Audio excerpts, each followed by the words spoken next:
If you're going to do it, do it. Say what you can do. Do what you say. If you can't do it, don't say you can do it. Don't over leverage yourself. Don't over leverage a decision and then jump in and kind of dip a toe. I think I'll try it out. No, think if you're going to try it out beforehand, but when it's time to go, dive. Finish it. Find out. Come out the other side. Don't leave it and go, ooh, if I just would have. That keeps me up at night. I think it keeps a lot of us up at night. When you half-ass something, you just don't know whether you failed or succeeded, got what you want or didn't get what you want. Finding out and looking in the mirror and going, I didn't half-ass it. I went all the way. I found out, and that ain't for me. Or I found out, and you damn right that is for me. That's a great place to get to. I think part of the challenges in life is a lot of us are running around half-assing ourselves. Half-fooling ourselves, not full of ourselves, not studying ourselves enough, not holding ourselves to task enough, not patting our own self on the back when we do get what we want enough, not cracking our own whip on our backside when we do get out of line even though we knew better. I wish we were more full of ourselves that way. Someone said this to me before. Matthew, you're so full of yourself. And without thinking, I was like, well, who else am I supposed to be full of?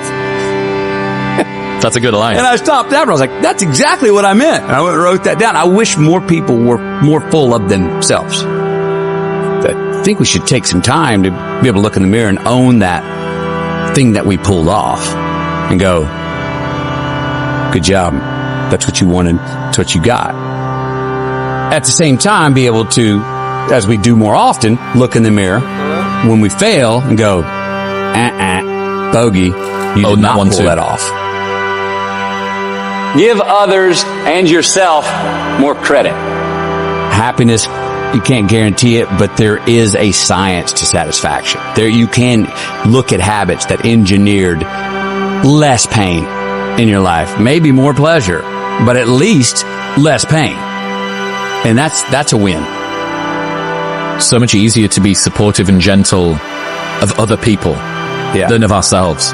You will happily bestow this sort of gentle, reassuring pat on the shoulder when somebody succeeds or falls short when they tried their best. Yet, given the fact that you tried your best, you give yourself a kick on the way out of the door and a harsh word to follow you. Yep. Because I got myself in the pickle. Because things didn't go how I wanted it to go or how I believed it could go. Life's the ironic tragedy. Life is pain. I'm the reason that I stepped in, which is also an asset. Even if someone go, why are you giving yourself so much credit for screwing that up? We're going to make mistakes. You got to own them. Then you got to make amends. And then you got to move on. Guilt and regret kills many a man before their time. So turn the page, get off the ride. You are the author of the book of your life. There are habits that I notice of things I take care of in my life, health-wise, faith-wise, father-wise, husband-wise. If I'm doing that consistently, there's less valleys.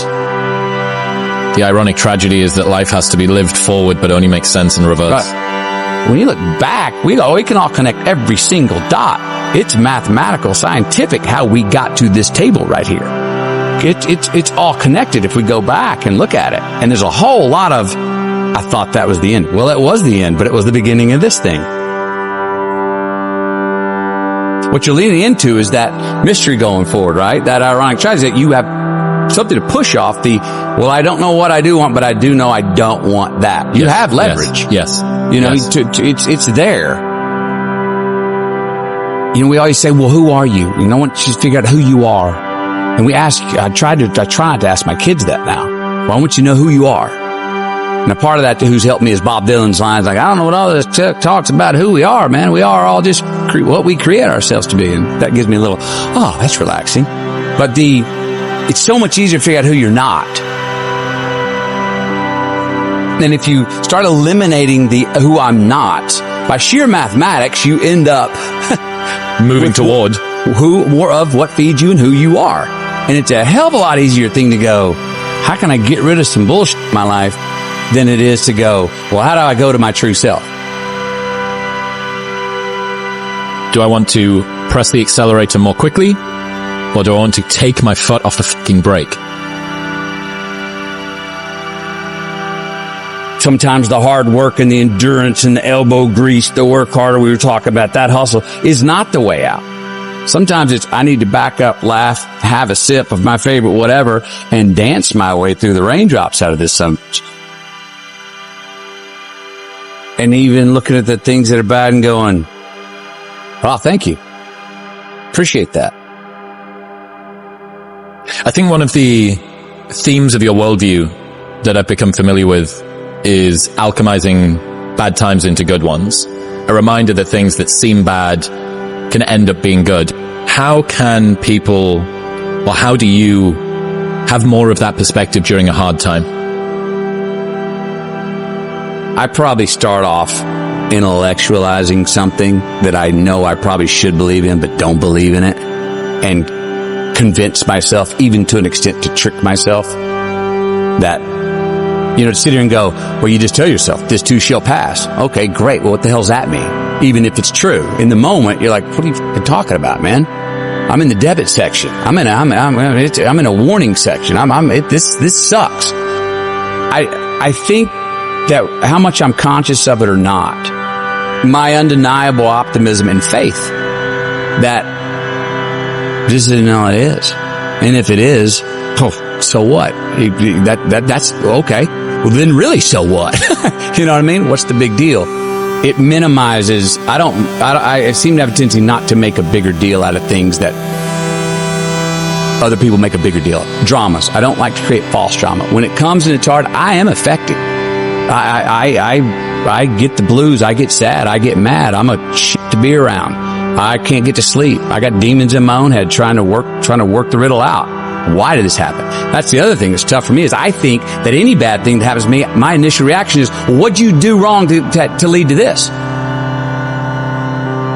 Heard a quote recently that said, every man knows reflection and introspection when he's at his lowest. Bad times, you can't do anything other than wallow in retrospective assessment. Yeah. But one of my favorite things I've learned from you is when things are going well, given that that's presumably what you want to have more of, maybe worth deconstructing that.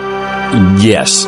Can I try and bottle some science here to why things are going well? And I did find consistencies. You were appreciating more. You were pointing out beautiful things and not taking them for granted. And so I found a list of things. I'm like, and when I get off track, I try to remind myself, you've been slacking on some of those. I've definitely found consistencies, and I think we all have them if we just notate them along the way, that they're not by accident. Let's cheers. Let's have a cheers on the way for all the things that will work for when we have going right.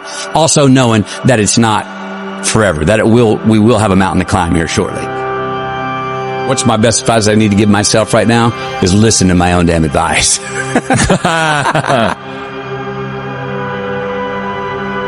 Well, we used to look up in the sky and wonder at our place in the stars. I want to skip the flattery and the attaboys, because I do know this. The sooner that we become less impressed with our life, with our accomplishments, with our career, with whatever that prospect is in front of us, the sooner we become less impressed and more involved with that and these things, the sooner we get a whole lot better at doing it. It's like we've forgotten who we are now. Explorers, pioneers, not caretakers. Now, why do you pursue things that scare you? Why seek the role that's hard? Because it costs me something. Because it costs. It comes with a price. It's not really a risk unless you can lose the fight. I feel more alive in them. I have an experience in the making of them. I'm nervous every day I come to work. There are things you can get away with in this world, and there are things you can't. Life is not easy. It is not. Don't try to make it that way. Life's not fair. It never was. It isn't now, and it won't ever be. Do not fall into the trap, the entitlement trap, of feeling like you're a victim. You are not. Get over it and get on with it. And yes, most things are more rewarding when you break a sweat to get them. I feel like when I nail a day and I knock it and I know I did, I feel like, yes. I have a measure at the end of the day of like, you set out to do something, you prepared for it, you had intention, and you did it. That gives me gratification. That makes me feel, gives me significance. That gives me confidence. So be brave, have courage, and when you do, you get stronger, you get more aware, You get more respectful of yourself and that which you fear. I want to talk about our opponent this afternoon. They're bigger, faster, stronger, more experienced. And on paper, they're just better. And they know it too. But I want to tell you something that they don't know. They don't know your heart. Well, because heading out there is what I feel like I was born to do. And it excites me. Just because you can? Nah, come on. It's not a good enough reason to do something. Even when it means having more. Be discerning. Choose it because you want it. Do it because you want to. It's on you. It's on you.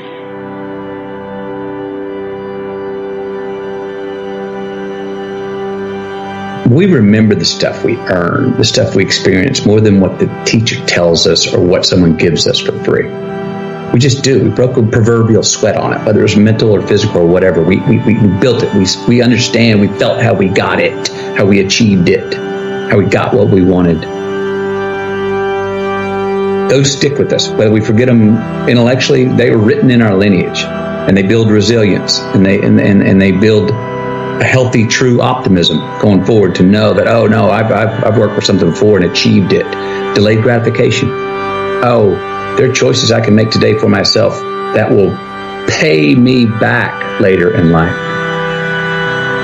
And I've got friends, and trust me, I've done it myself, that lose a job and then get another one, but won't take it because it's less salary than maybe the one they had before. And all of a sudden find themselves 3, 4, 5, 6, 7, 8 years, a decade later going, they're still stuck. They didn't do anything. They're still saying like, no, I'm going to find that thing. And I'm going, you missed a decade, man. Just go do that one that you love to do that maybe was going to pay you less because you'd at least been building something through the day. And who knows what that would have led to?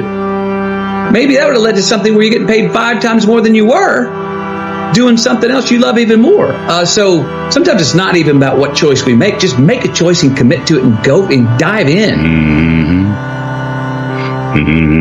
So while we're here, and they're going to run across the Jumbotron, let's make it a place where we break a sweat, where we believe, where we enjoy the process of succeeding in the places and ways that we are fashioned to, where we don't have to look over our shoulder because we're too busy doing what we're good at, voluntarily keeping our own counsel because we want to, traveling towards immortal finish lines. We write our own book, overcoming our fears. We make friends with ourselves. And that is the place that I'm talking about. From the soles of your feet, with every ounce of blood you've got in your body, lay it on the line until the final whistle blows. And if you do that,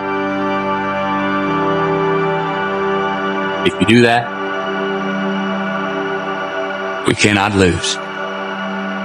So turn the page, get off the ride. You are the author of the book of your life.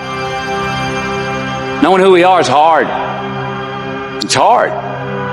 Give yourself a break. Eliminate who you are not first, and you're going to find yourself where you need to be.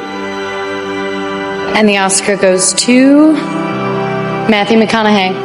I had a very important person in my life come to me and say, who's your hero? And I said, I don't know, I got to think about that. Give me a couple of weeks. I come back 2 weeks later. This person comes up and says, who's your hero? I said, I thought about it. You know who it is? I said, it's me in 10 years.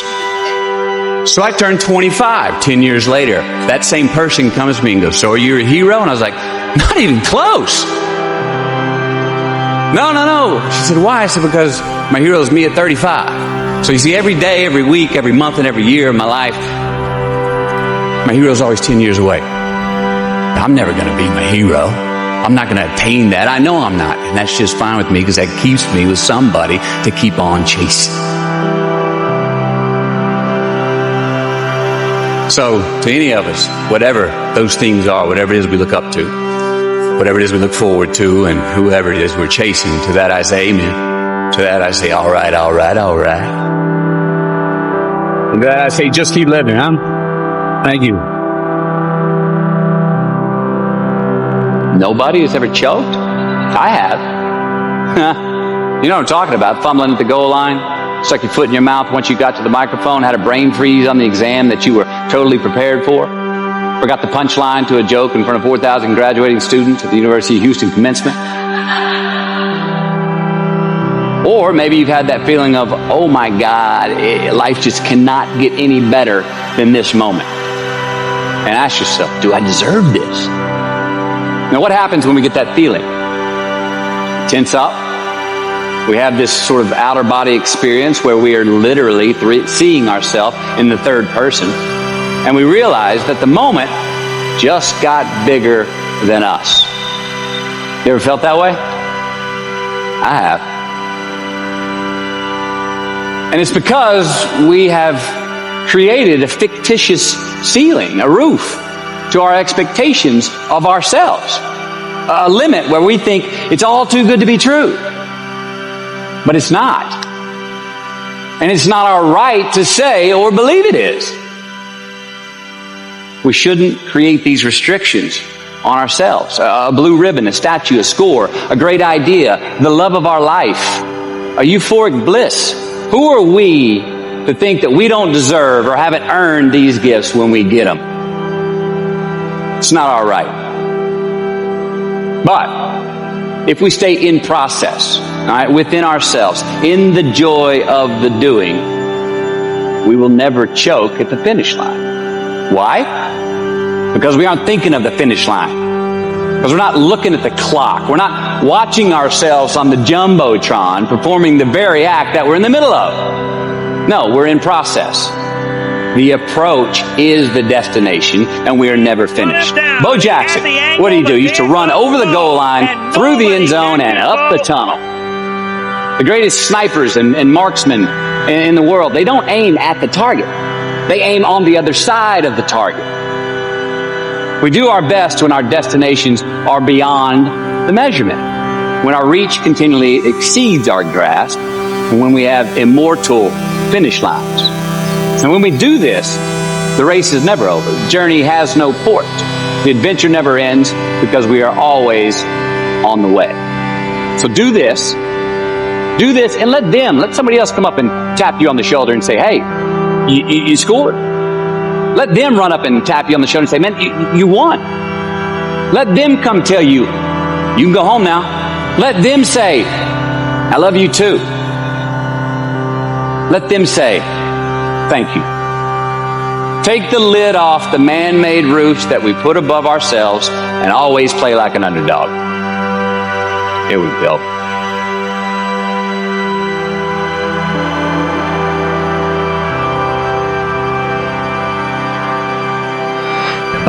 Responsibility of freedom and the freedom in responsibility. Life's more than just straight Saturdays with as much cake as you want to eat. It just is. You will see how long you last doing that if you really do it. You won't last that long. Responsibility is appreciation of a past. It's building of a lineage. It's investing in ourselves. It's investing in something we started to build yesterday that we want to take into tomorrow. There's a response that gives us freedom. So to actually have true freedom, we have to be more responsible for certain things, for ourselves, who we are, constantly investigating and interrogating our better selves to say, I'm going to be a little bit better at this tomorrow, knowing that we never land. We never. There's no ta-da moment, and that is one thing I think we all got to watch because we all are so result oriented. But there's no ta-da moment. We're always chasing yet, and if we can get comfortable and understand and laugh and be ready to work hard at the fact that we're all just achieving our way to the unachievable, and that's as good as it gets, and that's pretty damn awesome. Thank you. Good luck. Just keep living.